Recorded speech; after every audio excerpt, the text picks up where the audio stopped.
Within the West Midlands, we have a combined authority, 3 LEPs, 3 cities, so it's quite a complex structure. But the industrial strategy did allow us to really galvanise that and work quite collaboratively. And we were a trailblazer. We did launch quite a good strategy. But then there was a sort of lack of follow-up from government in terms of what do you do with that strategy, what's funded, what's not, and there was a lack of development post-launch. I don't know whether that was because all the LEPs were at different points, so you're trying to balance all of that.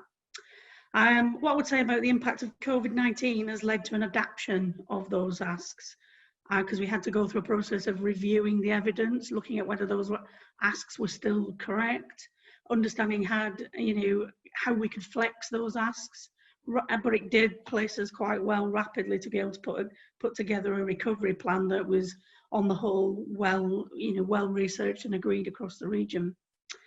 Understanding those assets, industrial and place and people assets, allowed us to understand what we should be tracking within the COVID impacts. And those partnerships that we developed for the LIS enabled us to develop a mayoral economic impact group and other collaboration across the local authorities beyond the industrial structure.